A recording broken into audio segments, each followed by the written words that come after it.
Right, welcome everybody. This presentation has been labelled as improving your photography.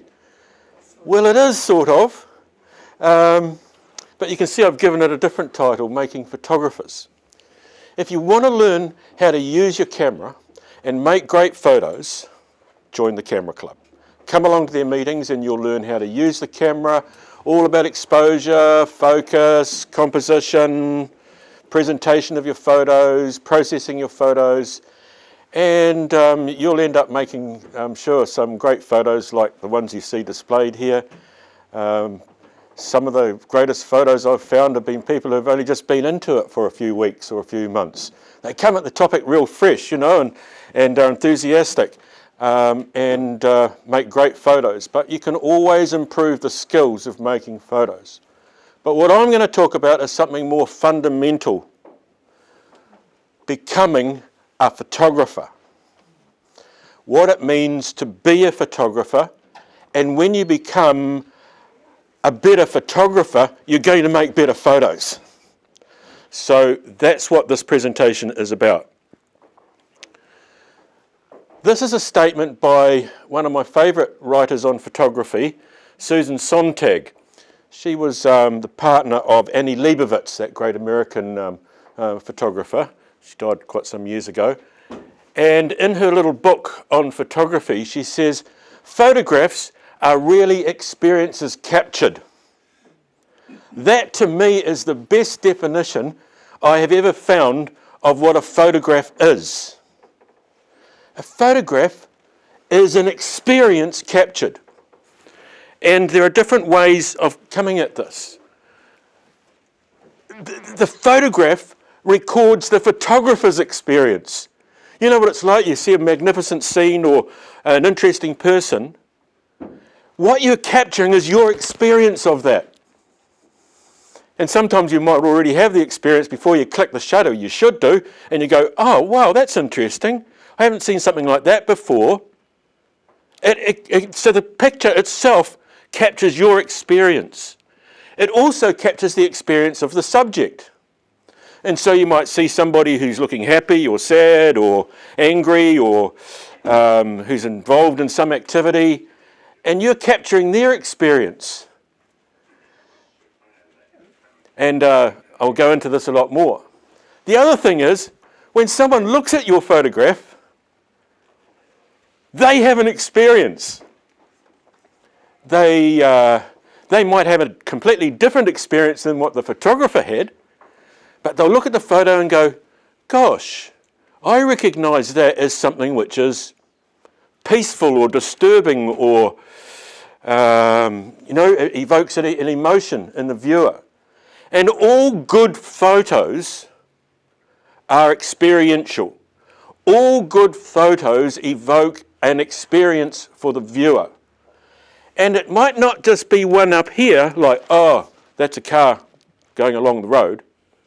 It's like, wow, that guy must be speeding, or, well, that's a dangerous manoeuvre, or something like this, you know. So it translates into from being just a two-dimensional picture to something which you actually enter. I like to think of photographs as windows and mirrors. When you look at a photograph, it's like a window, and you're looking through to the experience of the subject and of the photographer. But it's also a mirror. How do I respond to this photo? What reaction do I have to this photo? Aha! The photo's now telling you a whole lot about you.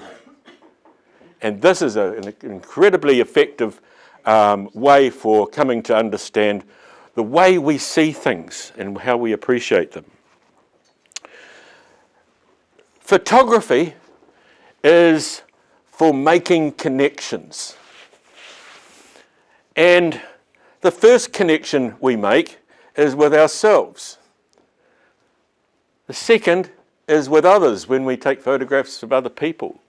And the third one is the world around us. That is, in essence, the great value of photography, in my opinion. I'm in the process of writing a photography course, probably a 10-week course, which is going to dwell solely on this. and the value of it for us to become photographers. Connecting with ourselves. Well, here's an interesting thing. Every photo that you make is in some respects a self-portrait. Ah, that's me. Ah, that's me. Ah, that's me. Why did I choose to point my camera at that, something which had meaning for me and is something, a reflection of who I am? Oh, well, that's my father, by the way, and this is a lovely little scene out on the east coast somewhere, and one of the local Kaumātua there is talking with my dad, and there's a whole story behind this, but it says something about me, or it reveals something about me.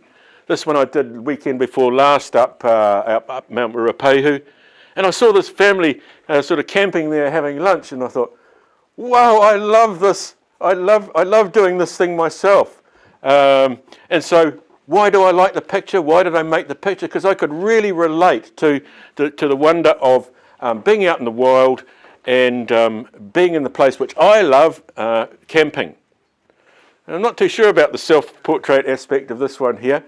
I was working at the time doing real estate photography, and I went around the back, and here was this really lovely pig looking over the fence at me, and I thought, oh, I think I can relate to this. You know, he's been in the pen all day, and he's climbed up to have a look to the outside world, and or maybe it's just because I love bacon. I don't know, but it's there's something about every photo which reflects something about who you are. And so making photos is a great way to connect with yourself, to understand better who you are. Now, another favourite quote from Anais Nin, a great novelist in the 1940s, 50s, I believe. And she said, we don't see things as they are, we see things as we are. This is such a profoundly important comment. I'm looking at you. And what I see is from my perspective. I see a whole lot of people. I see a whole group of people, and they're all looking at me. And I process this image through my culture, my background, my worldview, my experiences of life. And maybe I feel nervous, or maybe I feel a little bit insecure about that, or maybe I don't. But it's very much, I see things not as they are, but as I am. All right, really important. Of course, the great Greek philosopher Socrates said, know yourself. This is the most important thing. And it's so important for us as photographers to understand a bit more about how we tick and the way we see things. Lindsay and I, if we go out taking photos, and we're taking photos in the same place of the same things, I can guarantee you that Lindsay's photos are always going to be different than my photos, because Lindsay's got a different pair of eyes than I have, and he's a different person. Everybody understand that point? This is a book which I've just been reading recently. It's a book called The Atlas of the Heart. And the whole book is about different emotions and feelings and the language that we use for them and understanding that. Now, I suppose there's a lot of males like me who are not very good at being able to identify our feelings. And, you know, it all gets a bit fuzzy for us males sometimes. Or, I don't want to talk about the way I feel about things. Well, this is something which I've been learning a lot about. Learning to label emotions with a more nuanced vocabulary can be absolutely transformative. And this is so true. So, when we are going to make a photograph, how do I feel? I can show you many of my photos, and I can tell you exactly how I felt at the time I took the photo. What was going on in my life, whether I was happy or sad or whatever, I can tell you. I can put the photo on the screen and I can tell you exactly what my feelings were at the time. Well, a lot of them. I'm getting better at this now, even before clicking the shutter. The heart can tell us many things that the mind alone cannot. Feelings infuse your work with dimensions of meaning.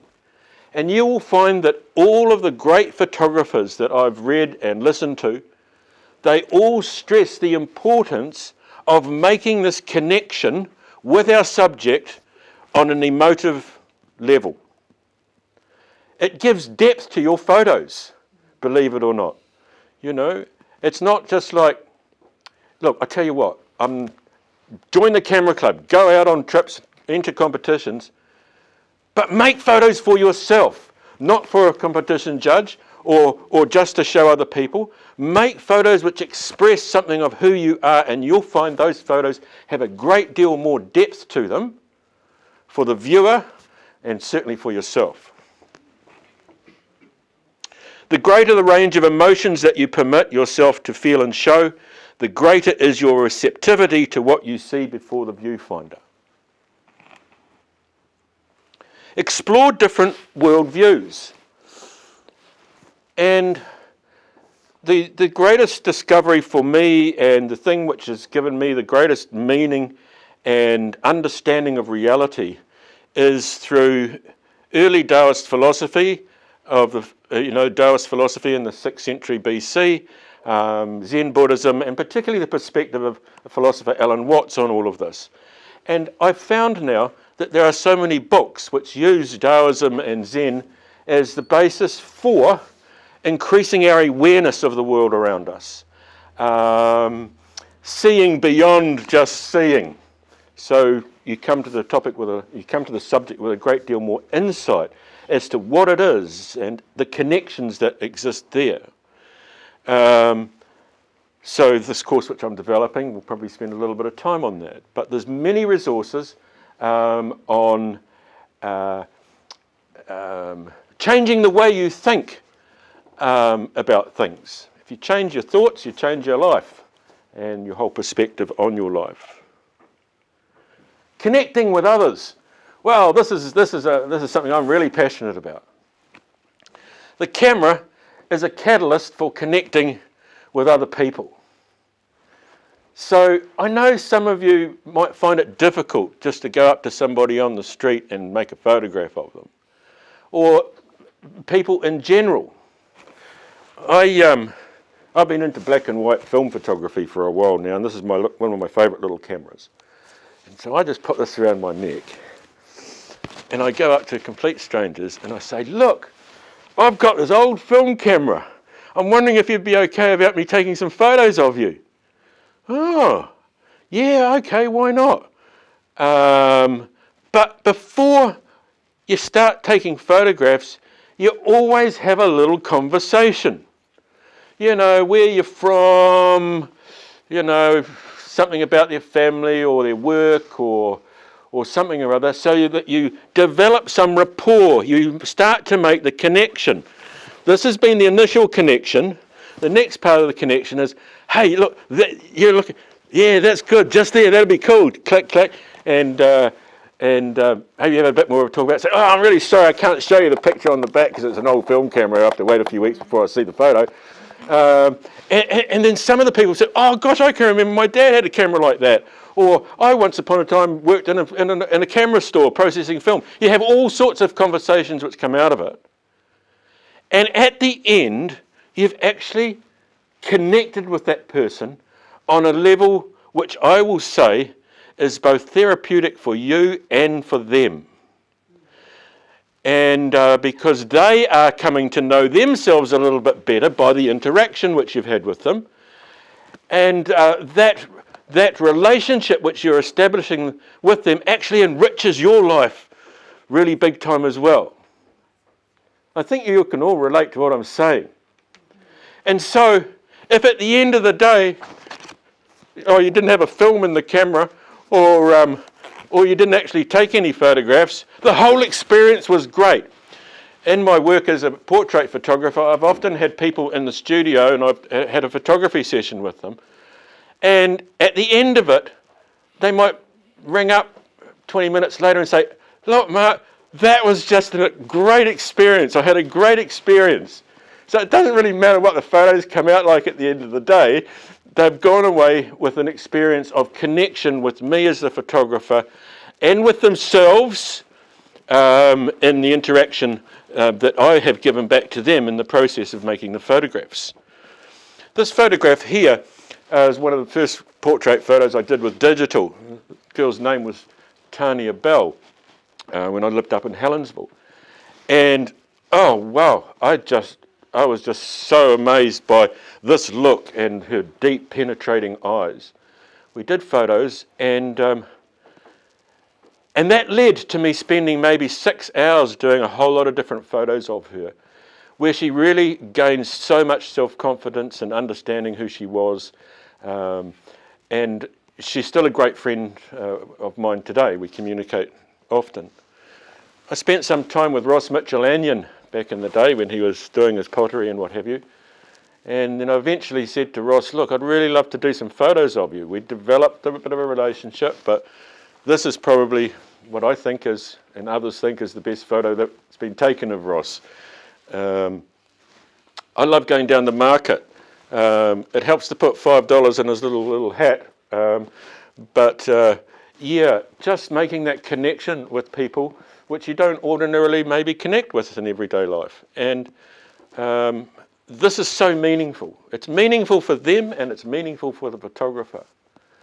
So the idea of making a snap of somebody, you know, just going up and going click, yeah, you can probably get a reasonably good photo.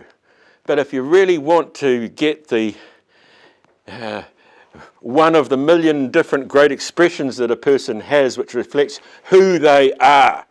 You know, it's why I don't like doing glamour photos, dolly birds, and, you know, they put all the makeup on and they're posing to look like something, and then you show them the photo and then you've got to sit down with them for an hour in Photoshop to make it, you know, da-da-da-da-da. And so you've got this plastic model without personality, basically. Some years ago, I met a lady, did some portrait photos of her, and she came back to me a few weeks later and said, look, Mark, I'd really love you to make some nude photos of me. I don't know if you know, but recognise, but I've had a double mastectomy. And so I did a whole series of photos. We published a book, and this was just an amazing collection of photographs of who she was, and a really beautiful person. So making connections, connecting with nature. So photography as mindfulness or present state awareness, being there, being present, and recognizing the connection. We are the universe. Everything is connected. But sometimes we come along with this kind of almost detached thing. Oh, that's a lovely scene, a lovely sunset. Click, click, click. Hey, that's me. I'm in here. What? This is awesome. And so this also is a way of improving your landscape photography, believe it or not. You know, I spent hours out at Castle Cliff, out at the North Mole here, and I've got literally hundreds and hundreds of photographs of the waves coming in with the light reflected off. I can tell you exactly how I felt when I took that photograph, and a few dozen others at the same time. This one here, I like going out to Bushy Park and sometimes taking photographs of birds, because you actually develop a bit of a relationship with the bird. Well, I suppose that's your experience too, Ormond. You know, you're not just there to snap a bird. You're there to enter its environment, and why is it doing that? And maybe even talk to them, Ormond. But it's being present. It's letting all the other things of your life sort of fade away, and you're there, and it's just that moment. I love going up to Mount Ruapehu up there, and I used to say many times after coming home, the gods knew that I was coming because they'd always put on a light show for maybe 5 minutes. I remember one time I went up there with my dad in a camper van, and it was overcast. It was drizzling with rain, and I said to Dad, just park the thing on the side of the road here. I'm going to set up my tripod and camera, And it was grey, it was terrible. And I said, look, you don't know what's going to happen. And sure enough, after about 20 minutes, because we sat down, we had a whiskey and a smoke and all this sort of thing, and all of a sudden, the sun came through at the horizon, and there was this narrow line, there was this narrow band of bright red light against all this greyness and what have you. And it really took me by surprise. And so I jumped up. Unfortunately, there's only 2 or 3 of the photos that were in focus because I was oh mercy, I've got to get this, you know how it is. But what a wonderful experience, because we were there, we were present, and we were aware of the wonder of nature. I really like Michael Kenner's photography. In fact, I've got a number of his books, and I love his photography. Now, one thing, if you get a chance, look up videos on some of the work that he does. He's actually got a whole video on making photographs of this tree here. And he spends an hour or more with the subject before making any photos. He'll walk around the tree, might even go and hug the tree, I don't know. But so he walks around, he spends time sitting with the tree. And all this might sound a little bit stupid and mystical, but the end result of it is that he makes this connection. And it's obviously a connection, first of all, with himself. Who am I to take these photos? What do I see here? How's this tree feeling out here in the snow? I wonder what it's like to be standing here all day long and all night long. And are there any other trees around? I wonder what communication takes place between the tree and the shrub down there. So he's thinking about all these things, and he thinks, well, after I've walked around the tree and I spent all of this time, I'm kind of working out what's the best photo to make.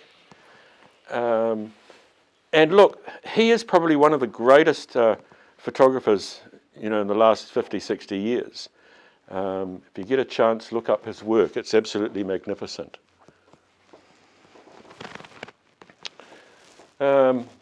Just finish with this.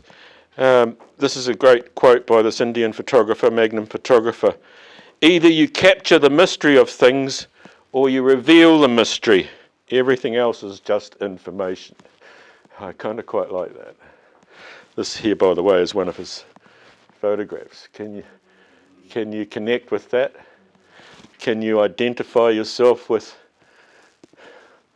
one or more of the people in this photograph? What's going on?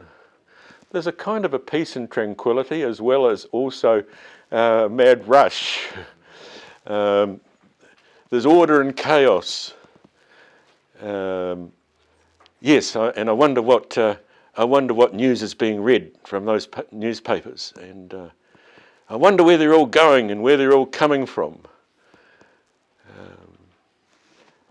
So there you are. This little talk's been about making photographers more than it has been about making photographs. Join the camera club, learn how to use a camera, do all of those things. There are many skills involved to get better and better at that. But I kind of feel like it's all vanity and vexation of spirit if you're not going to be a photographer. Anyone can pick up a camera, and of course most people have got a phone with a camera, and the billions of photographs taken every day. But let that exercise become one where you connect with yourself for a better understanding of who you are, and you make the connections with others in a meaningful way in the process of making photographs, and that you connect with nature. So some of the great shooters of photography will do an exercise whereby they go out for a whole day and they're only allowed to take one photograph. See, that's so painful a thought for many of you. You might go to a number of different places and you say, no, this was the place and this was the scene which I think best captures the one photograph for the day. And once you've been taking photographs and you get into this mode of being a better photographer, Sharad and I, we go out doing photographs together many times, and sometimes, hey, you just come home and you haven't got a photograph. And I couldn't care less. The thing was, we had a great experience. We were out there, we were making these connections. So the photograph is not the most important thing. It's the photographer who's the most important thing. And having that experience. Photography is an experience. And what a great experience it is. I hope you join the Camera Club if you're not already a member. And share that experience making photos with others that are here. And you'll learn a great deal. Thanks very much, everybody.